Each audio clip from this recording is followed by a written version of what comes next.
Tony Vérel, lui, ne brandira pas la Coupe du Monde, mais il aura d'autres joies, le titre de champion avec son équipe, le Racing Club de Lens. Le Nord travailleur, le Nord qui souffre, mais le Nord qui aime. Le Racing Club de Lens, champion dans son stade Félix Bollaert, ils seront des milliers à fêter ce titre.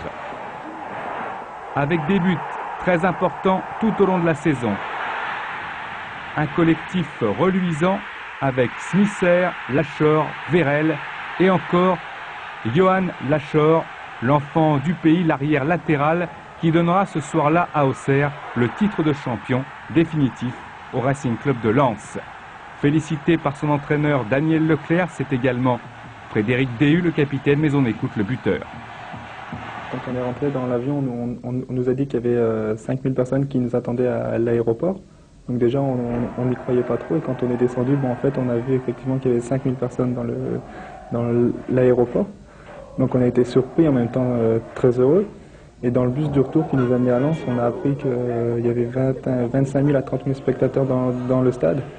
Donc là, pour nous, c'était extraordinaire. Et quand on est rentré dans le stade et qu'on a vu tous les supporters à 3 h du matin qui nous attendaient, qui nous applaudissaient, certains pleuraient, je veux dire, pour nous, c'était très, très émouvant. Le public sait récompenser ses protégés et la fête est digne d'une fête italienne ou d'une fête anglaise. C'est une fête extraordinaire auquel seront conviés tous les joueurs et le staff technique du Racing Club de Lens. Pour en arriver là, bien sûr, des buts étonnants, le centre de Sikora pour un but de Vladimir Smisser et un maire ravi, Monsieur Delélis, qui explique l'importance du football dans cette région du Nord et plus particulièrement à Lens où tout un peuple vit pour le ballon rond. C'est plus pour eux qu'un simple symbole, c'est une manière de vivre. Il y a des gens ici qui ne vivent que pour le Racing Club de Lens, qui ne vivent que pour le football. J'ai eu des demandes de personnes qui voulaient, à leur mort, être inhumées dans le stade Bollaert, qui voulaient que leurs cendres, après incinération, soient répandues sur la pelouse de Bollaert. Vous voyez jusqu'où ça va. Et c'est compréhensible parce que Lens est champion, c'est vrai, mais lorsque Lens était également un petit peu plus bas au classement, eh bien les supporters étaient présents. Il y a encore des explications à ce phénomène. C'est toute une région qui est derrière Lens. Dans le nord de la France, il y a beaucoup de chômage, donc un peu comme en Angleterre, un peu Liverpool, un peu. Donc il y a beaucoup de chômage et derrière, faut qu'on se reconnaisse dans quelque chose. Et on se reconnaît un peu dans le football. On se reconnaît également beaucoup à Lens cette saison dans la Ligue des Champions qu'on va aborder avec énormément de détermination à l'image de Tony Vérel pour croiser la route des grands comme Dynamo de Kiev, Panathinaikos et l'Arsenal d'Arsène Wenger. Michel Platini et Aimé Jacquet viendront au stade. Quant à Michel Platini, il est un petit peu inquiet quant aux chances françaises.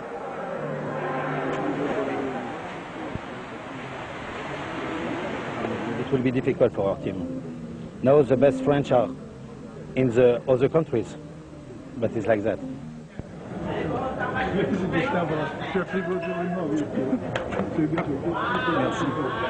Michel Platini pense que les meilleurs joueurs français évoluent à l'extérieur, à l'étranger. Les anciens félicitent Daniel Leclerc, Jean-Guy Wallem est heureux. Il s'agit maintenant d'aborder Arsenal. Je ne me positionne jamais par rapport aux adversaires et encore moins par rapport à Arsenal parce que je crois qu'aujourd'hui ce serait se poser des questions et puis peut-être que ça nous empêcherait de dormir.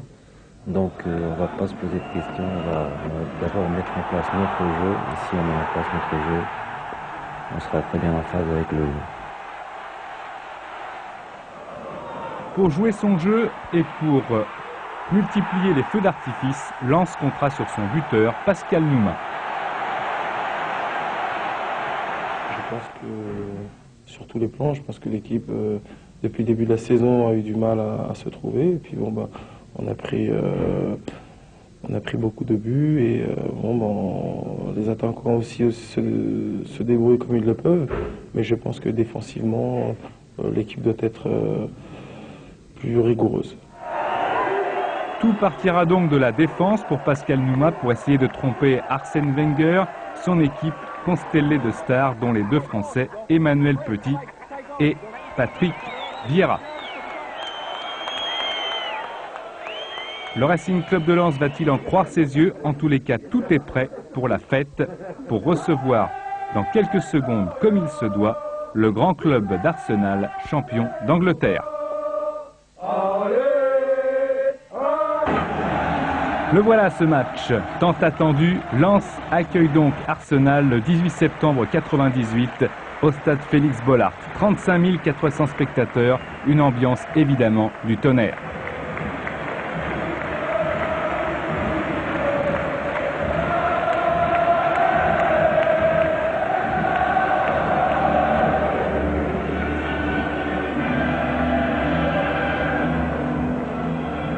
Daniel Leclerc tendu, les joueurs également avec Tony Vérel, Pascal Nouma, Xavier Méride, Nyarko. Ils seront tous au rendez-vous, ils vont tous essayer d'être à la hauteur et de porter loin les espoirs de tout un peuple.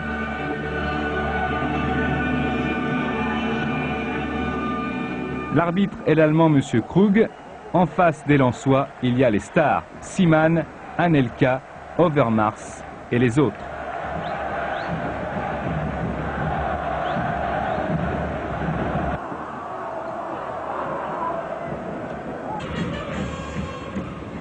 Le match est lancé avec Emmanuel Petit pour Marc Overmars et c'est l'ouverture du score à la 51e minute.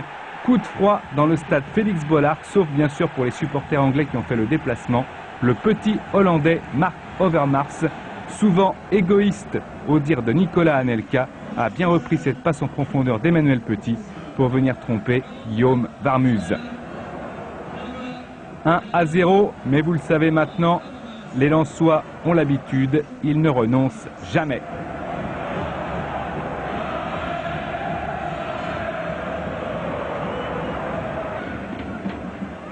Toutefois, les stars d'Arsenal vont mettre encore plus le pied sur l'accélérateur pour essayer de tromper définitivement Guillaume Varmuz. Le poteau le sauve sur cette frappe du petit Hollandais Marc Overmars, le buteur de tout à l'heure, et les Lensois peuvent essayer de repartir un petit peu plus tranquillement.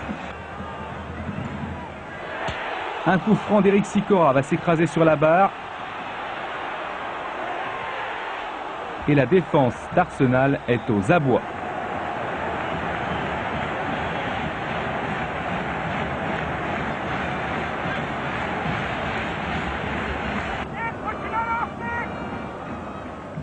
Tony Adams a servi côté gauche, devinez qui?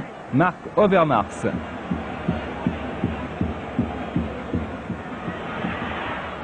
Un poteau, une barre et un but pour Overmars qui aura tout connu durant cette soirée. Sikora lui trouve David Seaman. On s'achemine vers cette défaite des partenaires de Sikora, mais il y a un corner pour le Racing Club de Lens. Daniel Morera le tire. Confusion dans la surface de réparation et égalisation lensoise par Tony Vérel, bien aidé, c'est vrai, par le défenseur d'Arsenal, Martin Keown. Un partout, ce sera le score final. Les Lensois ont bien tiré leur épingle du jeu parce qu'ils étaient menés 1-0. Il fallait trouver les ressources nécessaires pour revenir au score. Ils l'ont fait. Corner de Morera, ballon prolongé de la tête. Et Vérel et Keown, tous les deux se jettent dans le but. Égalisation lensoise.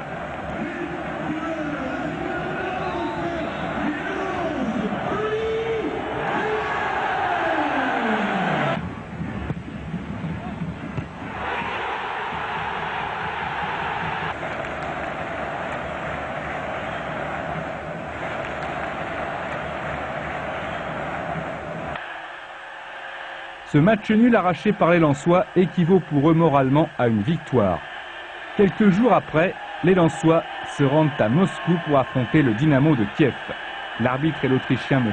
Benko, réputé comme l'un des meilleurs de la planète. Il y a 50 000 spectateurs dans un stade qui peut en contenir, vous le voyez, le double. Les supporters de Kiev sont bien sûr présents. Ils veulent aller loin dans cette Coupe d'Europe, tout en sachant que leur perle Shevchenko jouera la saison prochaine au Milan AC. C'est déjà l'époque où l'on murmure que ce transfert est possible. Vous le savez maintenant, il est définitif. Et Warmuz parade dès les premières minutes. Sur cette frappe, la défense lensoise s'en sort. Pour combien de temps? Assez longtemps, à vrai dire. Puisqu'encore une fois, Shevchenko va trouver la barre transversale. La star ukrainienne du Dynamo de Kiev. Et en deuxième période, le Dynamo de Kiev appuie un petit peu plus sur l'accélérateur, essaye de prendre à défaut cette équipe lensoise, mais il y a dans les buts Guillaume Warmuz qui fait des étincelles. Corner pour le Dynamo de Kiev, bien tiré. Shevchenko s'élève plus haut que tout le monde pour tromper toute la défense lensoise. Inattentive, Guillaume Warmuz, et c'est vrai peut-être parti un petit peu à l'aventure, mais ils sont pourtant nombreux les Lensois, personne ne peut rien faire. Et le Dynamo de Kiev avec Shevchenko mène 1-0. Réaction lensoise avec Smisser, passeur, pour Tony Vérel qui va frapper dans un angle impossible et égaliser. La joie de Vladimir Smisser, le passeur, mais également bien sûr de Tony Vérel, véritable héros, véritable légende du maillot sang et or, avec un but venu d'ailleurs dans un angle, regardé, tout à fait impossible avec le retour des défenseurs. Superbe but de Vérel qui va tromper Choktovski. Daniel Leclerc croit à l'exploit, mais le score en restera là, 1-1.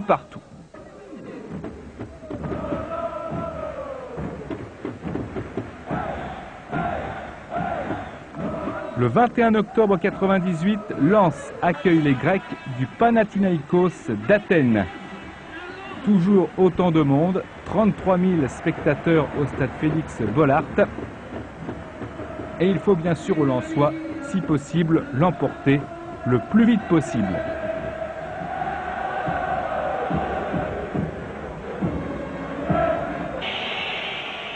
Corner pour le Racing avec Dalma. Et une reprise superbe de Tony Vérel, détournée par le gardien Vancic.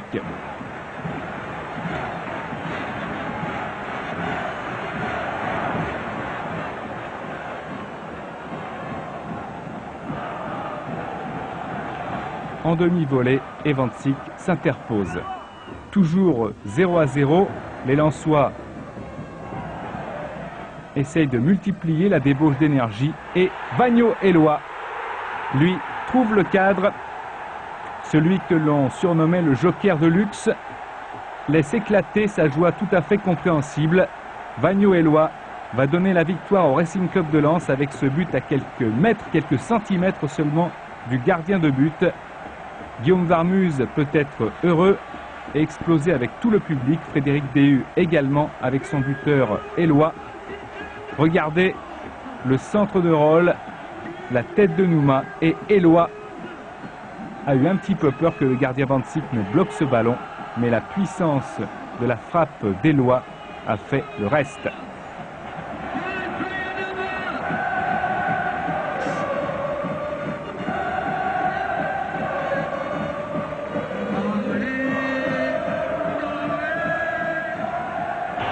Lens tient sa victoire, c'est la première dans cette Ligue de Champions.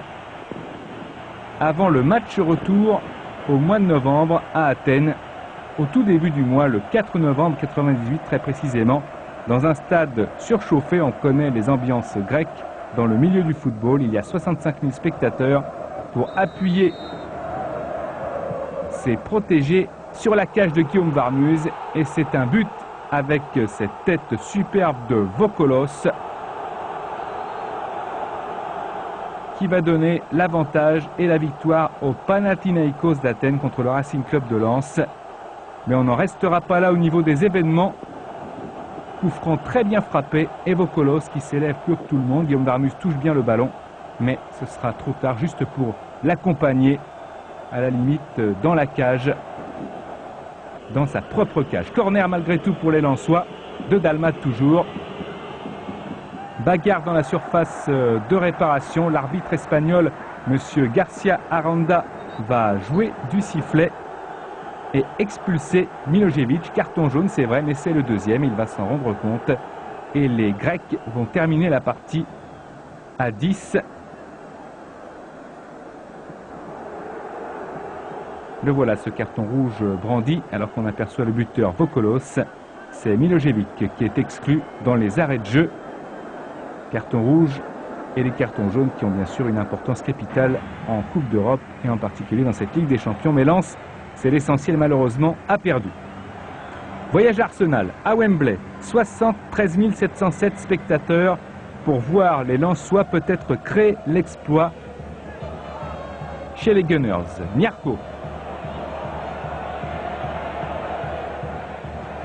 Nouma et la frappe de Smisser détournée par David Seaman. Le joueur de la République tchèque, toujours aussi imposant par son volume de jeu et par ses tentatives, s'est heurté malgré tout au gardien d'Arsenal. Roll. Encore Cyril Roll.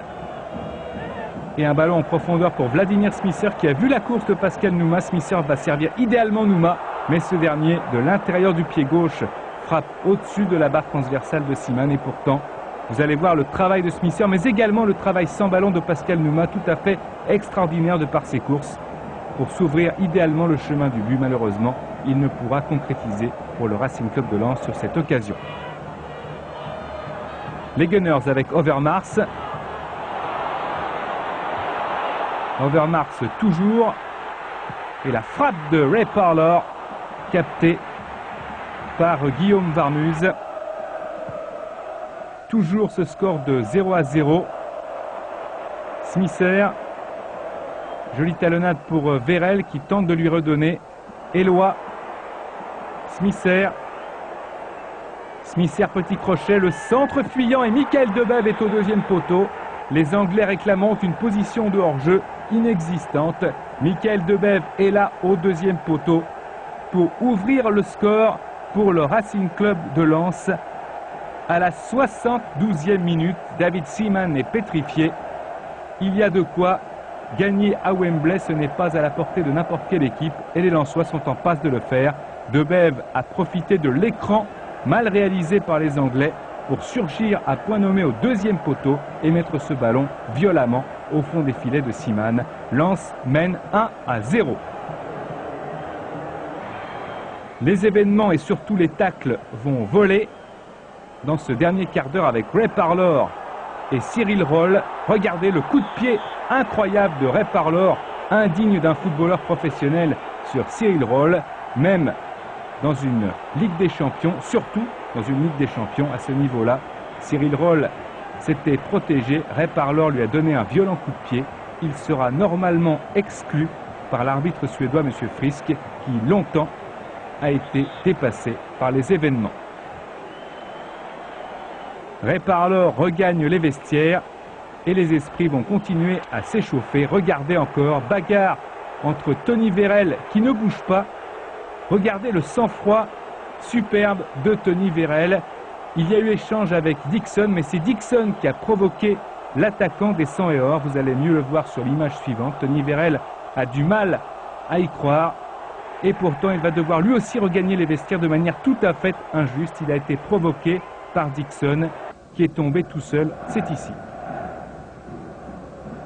Aucun mouvement de bras, aucun mouvement d'épaule, aucun mouvement de main n'est venu sanctionner Tony Vérel sur Dixon. Il n'y avait donc pas faute, mais le règlement est ce qu'il est.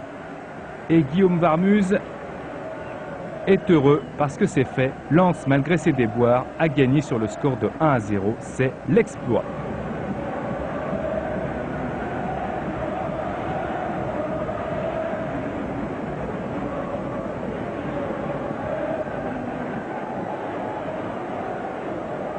Un exploit, ça se fait, vous l'avez vu, mais il faut en général le confirmer.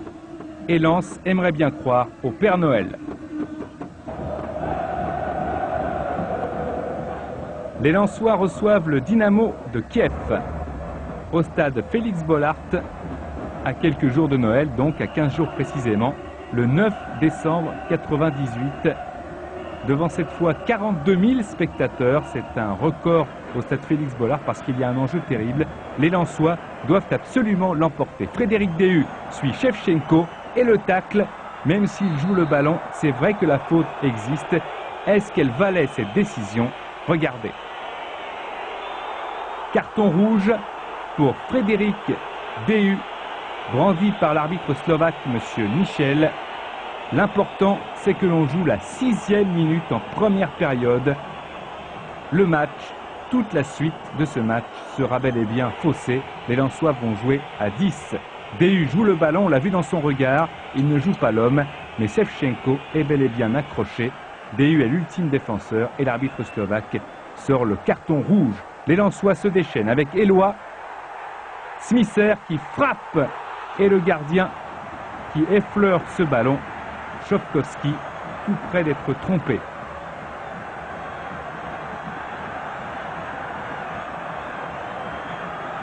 On dit souvent que les équipes réduites à 10 peuvent menacer leurs adversaires qui eux restent à 11. Ce n'est pas toujours certain. Avec le Dynamo de Kiev en attaque, Shevchenko pique son ballon et c'est un ballon qui n'est pas rentré. Alors là, on se dit évidemment que les Lensois sont très heureux. Ils jouent à 10, Shevchenko vient de rater une occasion en or et en général, ça sent la chance pour Guillaume Varmuse et pour les siens. Corner pour Dynamo de Kiev en deuxième période et malheureusement au deuxième poteau, il est bien esselé. C'est Kaladze qui ouvre le score pour le Dynamo de Kiev, 1-0. Les Lensois auront tenu 1 heure à 10 contre 11. Mais pas plus, Kaladze est seul et de la tête transperce les filets de Varmuse, 1-0.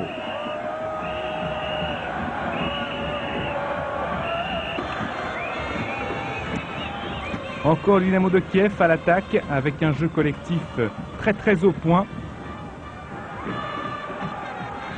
Shevchenko n'est pas rattrapé. Heureusement pour les Lensois, il y a Guillaume Varmuse pour annihiler l'occasion de Shevchenko, la perle ukrainienne, futur Milanais. Donc on l'a dit, Cyril Magnier n'arrive pas à le tacler et Shevchenko s'en va seul au but.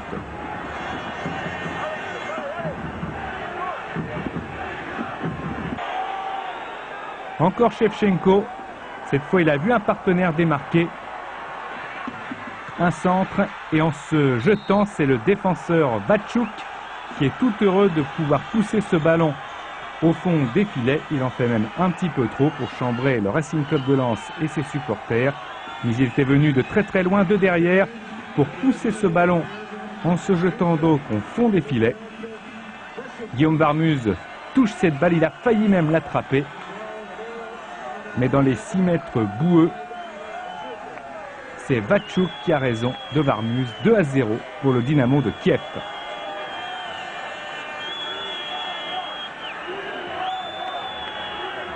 Lens déçu, mais Lens qui va insister et répondre peut-être à l'insolence de Vatchouk.